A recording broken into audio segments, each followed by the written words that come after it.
ওম শান্তি। আজ 30শে ডিসেম্বর 2024 প্রাতঃ মুরলি।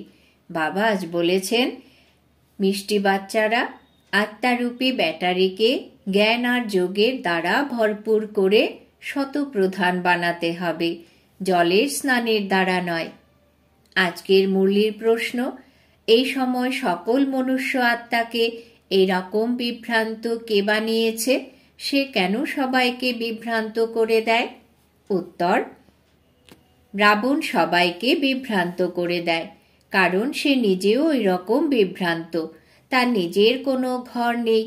রাবণকে কেউ বাবা বলে ডাকবেও না। বাবা তো পরমধাম ঘর থেকে এখানে আসেন নিজের বাচ্চাদেরকে সেই ঠিকানায় নিয়ে যাওয়ার জন্যে। এখন তোমরা ঘরে ফেরার রাস্তা জেনে গেছো, তাই তোমরা আর বিভ্রান্ত হয়ে ঘুরে বেড়াও না। তোমরা বলো, আমরাই সবার আগে বাবার থেকে আলাদা হয়েছিলাম, এখন আমরাই সবার আগে ঘরে ফিরব। ওম শান্তি। মিষ্টি মিষ্টি বাচ্চারা এখানে বসে বুঝতে পারে যে এনার মধ্যে শিব বাবা এসেছেন এবং তিনি যেভাবেই হোক আমাদেরকে সাথে করে ঘরে নিয়ে যাবেন। ওটা তো আত্মাদের নিবাসস্থান, তাই না? এটা জেনে আত্মারা অবশ্যই খুশি হয় যে অসীম জগতের বাবা এসে আমাদেরকে সুন্দর সুন্দর ফুল বানাচ্ছেন, কোনো বস্ত্র ইত্যাদি পরাচ্ছেন না। এটাকে বলা হয় যোগ বল অথবা স্মরণের শক্তি। টিচারের যেরকম পদমর্যাদা, সেই রকম পদমর্যাদা তিনি অন্যান্য বাচ্চাদেরকেও দেন। পড়াশোনার দ্বারাই স্টুডেন্ট বুঝতে পারে যে আমি এইরকম হব। তোমরাও এখন বুঝেছ যে আমাদের বাবা একাধারে টিচার এবং সদ্গুরু। এ হলো সম্পূর্ণ নতুন কথা। আমাদের বাবাই আমাদের টিচার, আমরা তাকেই স্মরণ করি। তিনি আমাদের শিক্ষা দিয়ে এই রকম বানাচ্ছেন। আমাদের অসীম জগতের বাবা আমাদেরকে ঘরে ফিরিয়ে নিয়ে যেতে এসেছেন। রাবণের কোনো ঘর থাকে না, ঘর থাকে রামের। শিব বাবা কোথায় থাকেন? তোমরা সাথে সাথে উত্তর দেবে যে পরমধামে। রাবণকে তো কেউ বাবা বলে ডাকবে না। রাবণ কোথায় থাকে কেউ জানে না। এইরকম কখনোই বলা যাবে না যে রাবণ পরমধামে থাকে। তার তো থাকার কোনো ঠিকানাই নেই। সে নিজেও বিভ্রান্তের মতো ঘুরতে থাকে আর তোমাদেরকেও বিভ্রান্ত করে দেয়। তোমরা কি কখনো রাবণকে স্মরণ করো? কখনোই নয়। সে তোমাদেরকে কত দিক ভ্রান্ত করে দিয়েছে। শাস্ত্র পড়ো, ভক্তি করো ইত্যাদি আরও কত কিছু। বাবা বলছেন, এটাকেই ভক্তি মার্গ বা রাবণ রাজ্য বলা হয়। গান্ধীজিও বলতো যে রাম রাজ্য হোক। এই রথেই তো আমাদের শিব বাবা এসেছেন। তিনি হলেন সর্বশ্রেষ্ঠ পিতা। সকল আত্মাকে তিনি বাচ্চা বাচ্চা বলে সম্বোধন করেন। এখন তোমাদের বুদ্ধিতে আত্মিক পিতা রয়েছেন, আর আত্মিক পিতার বুদ্ধিতে রয়েছ তোমরা, অর্থাৎ আত্মিক বাচ্চারা। কারণ আমাদের মধ্যে কানেকশন সেই মূল বতন থেকে। আত্মা পরমাত্মা অনেক দিন আলাদা থেকেছে। ওখানে তো আত্মারা বাবার সাথে একসঙ্গে থাকে। তারপর নিজের নিজের পার্ট প্লে করার জন্য আলাদা হয়ে যায়। অনেক দিনের হিসেব মেটাতে হবে। বাবা নিজে বসে থেকে এই সব বলছেন। তোমরা এখন পড়ছো। তোমাদের মধ্যেও আবার ক্রমানুসারে কয়েকজন ভালোভাবে পড়াশোনা করে। ওরাই সবার আগে আমার কাছ থেকে আলাদা হয়েছিল। এখন ওরাই আমাকে বেশি করে স্মরণ করবে এবং তারপর সবার আগে আমার কাছে আসবে। বাবা নিজে বসে থেকে বাচ্চাদেরকে সৃষ্টি চক্রের গভীর রহস্য বোঝাচ্ছেন, যেগুলি অন্য কেউ জানে না। এগুলি হলো গভীর অথবা গভীরতম রহস্য। তোমরা জানো যে বাবা উপরে বসে থেকে বোঝান না। তিনি এখানে এসে বলেন, আমি হলাম এই কল্পবৃক্ষের বীজ। এই মনুষ্য সৃষ্টির বৃক্ষকেই কল্পবৃক্ষ বলা হয়। দুনিয়ার মানুষ তো কিছুই জানে না, কুম্ভকর্ণের মতো ঘুমিয়ে আছে। বাবা এসে জাগাচ্ছেন, তোমাদের মতো বাচ্চাদেরকেও জাগিয়েছেন। বাকিরা এখনো ঘুমিয়ে আছে। তোমরাও কুম্ভকর্ণের মতো আসুরিক নিদ্রায় আচ্ছন্ন ছিলে। বাবা এসেই জাগিয়েছেন। বাচ্চারা উঠে পড়ো, তোমরা অলসতাবশত শুয়ে আছো। এটাকেই বলা হয় অজ্ঞান নিদ্রা। ওই রকম নিদ্রা তো সবাই করে, সত্য যুগেও করে। এখন সবাই অজ্ঞান নিদ্রাতে আচ্ছন্ন। বাবা এসে জ্ঞান শুনিয়ে সবাইকে জাগাচ্ছেন। তোমরা বাচ্চারা এখন জেগেছ। তোমরা জানো যে বাবা আমাদেরকে নিয়ে যেতে এসেছেন। এখন তো এই শরীর আর আত্মা দুটোই কোনো কাজের নয়, দুটোই পতিত অথবা খাদ মিশ্রিত হয়ে গেছে। এটাকে 9 ক্যারেট বলা যাবে, খাঁটি সোনা তো 24 ক্যারেটের হয়। বাবা এখন তোমাদেরকে 24 ক্যারেটের দুনিয়ায় নিয়ে যেতে চাইছেন। তোমাদেরকেও খাঁটি গোল্ডেন এজের বানিয়ে দিচ্ছেন। ভারতকে তো সোনার চড়ুই পাখি বলা হতো, এখন তো লোহা কিংবা নুড়ি পাথরের পাখি বলা যাবে। তবে এখনো চেতনা রয়েছে। এগুলো সব বোঝার বিষয়। যেভাবে আত্মাকে বুঝেছ সেইভাবেই বাবাকেও বোঝা যায়। বলা হয় ঝলমলে উজ্জ্বল তারার মতো, খুব ছোট তারা। ডাক্তাররাও অনেক চেষ্টা করেছে দেখার জন্য, কিন্তু এত সূক্ষ্ম যে দিব্য দৃষ্টি ছাড়া একে দেখা সম্ভব নয়। কেউ বলে আত্মা চোখ দিয়ে বেরিয়ে গেছে, কেউ বলে মুখ দিয়ে বেরিয়ে গেছে, কিন্তু বেরিয়ে গিয়ে আত্মা কোথায় যায়? অন্য কোনো শরীরে গিয়ে প্রবেশ করে। এখন তো তোমরা আত্মার ওপরে শান্তিধামে, এখন তো তোমরা আত্মারা ওপরে শান্তিধামে চলে যাবে। তোমরা ভালোভাবে জেনে গেছো যে বাবা আমাদেরকে ঘরে নিয়ে যাবেন। একদিকে আছে কলিযুগ আর অন্যদিকে রয়েছে সত্যযুগ। এখন আমরা এদের সঙ্গমে দাঁড়িয়ে আছি। কত ওয়ান্ডারফুল, তাই না? এখানে কোটি কোটি মানুষ রয়েছে আর সত্যযুগে কেবল 9 লক্ষ। বাকি সবাই কোথায় গেল? বিনাশ হয়ে যায়। বাবা তো নতুন দুনিয়া স্থাপন করতেই আসেন। ব্রহ্মার দ্বারা স্থাপন হয়, তারপর 2 রূপের দ্বারা লালন পালনও হবে। এমন নয় যে 4 হাত বিশিষ্ট কোনো মানুষ থাকবে, তাহলে তো কোনো সৌন্দর্যই থাকবে না। বাচ্চাদেরকেও বোঝানো হয় যে শ্রী লক্ষ্মী এবং শ্রী নারায়ণের কম্বাইন্ড রূপকে চতুর্ভুজ দেখানো হয়। শ্রী মানে শ্রেষ্ঠ। ত্রেতা যুগে 2 কলা কম হয়ে যায়। বাচ্চারা এখন যেসব জ্ঞান শুনছে সেগুলোকে মনে রাখতে হবে। 2টো জিনিসই মুখ্য। বাবাকে স্মরণ করো, অন্য কেউ বুঝতে পারবে না। বাবাই হলেন পতিত পাবন, সর্বশক্তিমান। একটা গান আছে না যে বাবা তুমি আমাদেরকে আকাশ পৃথিবী সব কিছু দিয়ে দিয়েছ, এমন কোনো জিনিস নেই যেটা তুমি আমাদেরকে দাওনি। সমগ্র বিশ্বের রাজত্ব দিয়েছ। তোমরা জানো যে এই লক্ষ্মী নারায়ণই একদিন বিশ্বের মালিক ছিল। তারপর ড্রামার চক্র আবর্তিত হয়েছে। এখন পুরুষার্থের ক্রমানুসারে সম্পূর্ণ নির্বিকারী হতে হবে। তোমরা জানো যে বিকারগ্রস্ত থেকে নির্বিকার এবং নির্বিকার থেকে বিকারগ্রস্ত অসংখ্যবার এই 84 জন্মের পার্ট প্লে করেছি। এর সংখ্যা গোনা সম্ভব নয়, জনসংখ্যাও হয়তো গোনা সম্ভব। কিন্তু কতবার তমপ্রধান থেকে শতপ্রধান আর শতপ্রধান থেকে তমপ্রধান হয়েছ তার হিসেব বার করা সম্ভব নয়। বাবা বলেন এটা 5000 বছরের চক্র। এটা ঠিক। 1,00,000 বছর চক্র হলে তো মনে রাখাই সম্ভব নয়। এখন তোমরা গুণ ধারণ করছো। জ্ঞানের তৃতীয় নেত্র তোমরা পেয়ে যাও। এই চোখ দিয়ে তোমরা পুরাতন দুনিয়াটা দেখো। যে তৃতীয় নেত্র তোমরা পেয়েছ সেটা দিয়ে নতুন দুনিয়া দেখতে হবে। এই দুনিয়াটা তো কোনো কাজের নয়, একেবারে পুরাতন দুনিয়া।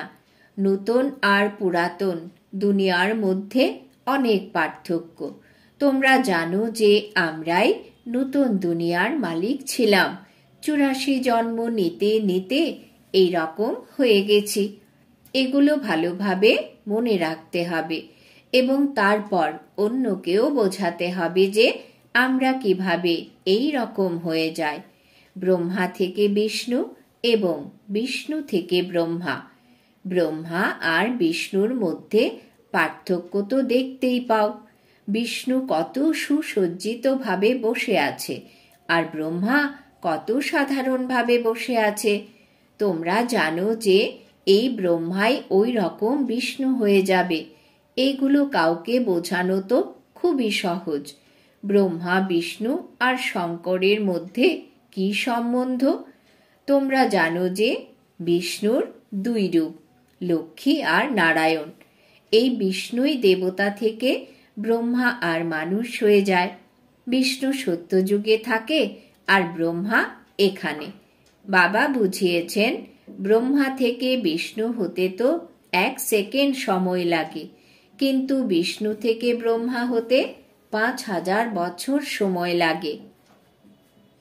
এটা তোমাদের ক্ষেত্রেও প্রযোজ্য। কেবল ব্রহ্মা তো এইরকম হবে না। বাবা ছাড়া এইসব বিষয় আর কেউ বোঝাতে পারবে না। এখানে গুরু কোনো মানুষ নয়, এনার গুরুও শিব বাবা। তোমাদের মতো ব্রাহ্মণদের গুরুও শিব বাবা। ওনাকে সদ্গুরু বলা হয়। তাই বাচ্চাদেরকেও তো শিব বাবাকে স্মরণ করতে হবে। শিব বাবাকে স্মরণ করো, এই কথাটা কাউকে বোঝানো তো খুবই সহজ। শিব বাবা নতুন স্বর্গ দুনিয়া স্থাপন করেন। শিব বাবা হলেন ভগবান, অর্থাৎ সর্বশ্রেষ্ঠ। তিনি আমাদের অর্থাৎ আত্মাদের পিতা। সুতরাং ভগবান তার সন্তানদেরকে বলছেন, আমাকে অর্থাৎ নিজের পিতাকে স্মরণ করো। স্মরণ করা তো খুবই সহজ। বাচ্চার জন্ম হওয়ার পর তো তার মুখ থেকে আপনা আপনি মা মা শব্দ বেরিয়ে আসে। মা বাবা ছাড়া আর কারুর কাছেই যায় না। মা যদি মারা যায় তো অন্য ব্যাপার। প্রথমে তো মা আর বাবা, তারপরে অন্যান্য আত্মীয় বন্ধু। তাদের মধ্যেও আবার জোড়া জোড়া হয়, কাকা কাকি ইত্যাদি। কুমারী যখন বড় হয়ে যায় তখন কেউ কাকি বলবে, কেউ মামি বলবে। এখন তোমাদেরকে বাবা বোঝাচ্ছেন যে তোমরা সবাই ভাই ভাই। অন্য সকল সম্বন্ধ ভুলিয়ে দিচ্ছেন। ভ্রাতৃত্বের সম্বন্ধ স্মরণে থাকলে বাবার কথাও স্মরণে থাকবে। বাবা বলছেন, বাচ্চারা তোমরা কেবল আমাকে অর্থাৎ বাবাকে স্মরণ করো। বাবা কত শ্রেষ্ঠ, তিনি অসীম জগতের পিতা। সেই সর্বশ্রেষ্ঠ পিতা তোমাদেরকে অসীম জগতের উত্তরাধিকার দিতে এসেছেন। প্রতি মুহূর্তে তিনি বলছেন, মনমনা ভব, নিজেকে আত্মারূপে অনুভব করে বাবাকে স্মরণ করো। এই কথাটা ভুলে যেও না। কিন্তু দেহ অভিমানের বশবর্তী হয়ে ভুলে যায়। প্রথমে তো নিজেকে আত্মারূপে অনুভব করতে হবে। আমরা আত্মারা হলাম শালগ্রাম। আমাদেরকে তো কেবল বাবাকেই স্মরণ করতে হবে। বাবা বুঝিয়েছেন, আমি হলাম পতিত পাবন। আমাকে স্মরণ করলে তোমাদের খালি ব্যাটারি ভর্তি হয়ে যাবে এবং তোমরা শতপ্রধান হয়ে যাবে। জলের গঙ্গাতে তো জন্ম জন্মান্তর ধরে ডুব দিয়েছ, কিন্তু পবিত্র হতে পারোনি। জল কিভাবে পতিত পাবন হবে? জ্ঞানের দ্বারাই সদ্গতি হয়।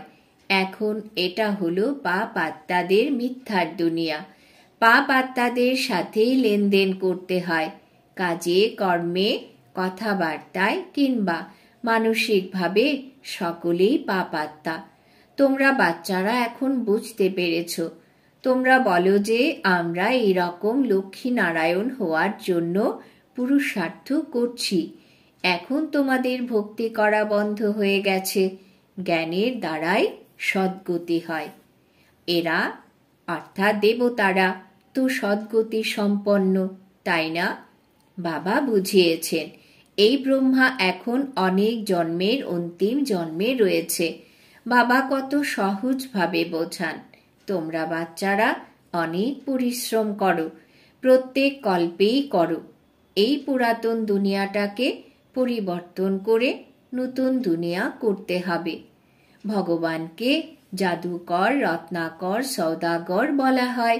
জাদুকর তো অবশ্যই পুরাতন দুনিয়াকে হেল থেকে পরিবর্তন করে হেভেন বানিয়ে দেন। তিনি এত বড় জাদুকর যে তোমরা স্বর্গবাসী হয়ে যাও। তোমরা জানো যে এখন আমরা নরকবাসী। হেল আর হেভেন দুটো আলাদা জিনিস। মোট 5000 বছরের চক্র, লক্ষ বছরের তো কোনো ব্যাপারই নেই। এই সব কথাগুলো ভুলে যেও না। এগুলো তো ভগবান উবাচ। কেউ না কেউ তো অবশ্যই আছে যার পুনর্জন্ম হয় না। কৃষ্ণের তো শরীর আছে, শিব বাবার কোনো শরীর নেই, কিন্তু এখানে এসে তোমাদেরকে পড়ানোর জন্য, শোনানোর জন্য তার তো একটা মুখের প্রয়োজন। ড্রামা অনুসারে তার কাছেই সকল জ্ঞান রয়েছে। দুঃখধামকে সুখধাম বানানোর জন্য তিনি গোটা কল্পে কেবল একবারই আসেন। সুখ শান্তির উত্তরাধিকার নিশ্চয়ই বাবার কাছ থেকেই প্রাপ্ত হয়েছিল, তাই তো মানুষ এগুলো পেতে চায় এবং তার জন্য বাবাকে স্মরণ করে। দেখো বাবা কত সহজভাবে জ্ঞান শোনান। এখানে বসে থেকেও যদি বাবাকে কিংবা ডিগবাজি খেলাকে অর্থাৎ সৃষ্টি চক্রকে স্মরণ করো, তাহলে সেটাকেও মনমনা ভব বলা যাবে। বাবাই হলেন এই সকল জ্ঞানের দাতা। তোমরা বলো যে আমরা অসীমের বাবার কাছে যাই। বাবা আমাদেরকে শান্তিধামে আর সুখধামে যাওয়ার রাস্তা বলে দেন। এখানে বসে থেকেই ঘরকে স্মরণ করতে হবে। নিজেকে আত্মারূপে অনুভব করে বাবাকে, ঘরকে আর নতুন দুনিয়াকে স্মরণ করতে হবে। এই পুরাতন দুনিয়ার তো বিনাশ হবেই। ভবিষ্যতে তোমরা বৈকুণ্ঠকেও অনেক স্মরণ করবে। ঘন ঘন বৈকুণ্ঠে চলে যাবে। শুরুর দিকে কন্যারা এইরকম ঘন ঘন বৈকুণ্ঠে চলে যেত। এইসব দেখে অনেক বড় লোক বাড়ি থেকেও তাদের কন্যাদেরকে এখানে পাঠিয়ে দিত। নামে রাখা হয়েছিল ওম নিবাস। অনেক বাচ্চা এসেছিল, কিন্তু তারপর ঝামেলা হয়েছিল। বাচ্চাদেরকে পড়ানো হতো, অনেকে আপনা আপনি ধ্যানে চলে যেত। এখন এইসব ধ্যান সাক্ষাৎকারের পাঠ বন্ধ করে দেওয়া হয়েছে। এখানেই কবরস্থানের মতো বানিয়ে দিয়ে সবাইকে শুইয়ে দেওয়া হতো। তারপর বলা হতো শিব বাবাকে স্মরণ করো, তখন ধ্যানে চলে যেত। তোমরা বাচ্চারাও হলে জাদুকর। যে কোনো ব্যক্তিকে দৃষ্টি দেবে আর সে সঙ্গে সঙ্গেই ধ্যানে চলে যাবে। এটা খুবই সুন্দর জাদু। প্রচুর ভক্তি করলে যখন একবারে প্রাণ ত্যাগ করতে প্রস্তুত হয়ে যায়, তখন এই রকম সাক্ষাৎকার হয়। এখানে বাবা নিজে এসেছেন তোমাদের মতো বাচ্চাদেরকে পড়িয়ে উঁচু পদ প্রাপ্ত করান। ভবিষ্যতে তোমরা বাচ্চারা অনেক কিছু সাক্ষাৎকার করবে। এখনই যদি কেউ বাবাকে জিজ্ঞাসা করে, তবে বাবা বলে দেবেন যে কে গোলাপ ফুল, কে চাঁপা ফুল, কে টগর ফুল আর কে জবা ফুল। আচ্ছা, মিষ্টি মিষ্টি হারানিধি বাচ্চাদের প্রতি মাতা পিতা বাপ দাদার স্মরণের স্নেহ সুমন আর সুপ্রভাত। আত্মাদের পিতা তার আত্মারূপী বাচ্চাদেরকে জানাচ্ছেন নমস্কার। আমরা আত্মারূপী বাচ্চারা আমাদের মাতা পিতা বাপ দাদাকে জানাই স্মরণের স্নেহ সুমন, স্মরণ ভালোবাসা আর নমস্কার। ধারণার জন্যে মুখ্য সার: 1. সকল দৈহিক সম্বন্ধ ক্যান্সেল করে আত্মারা হলো ভাই ভাই, সেটা নিশ্চয় করতে হবে।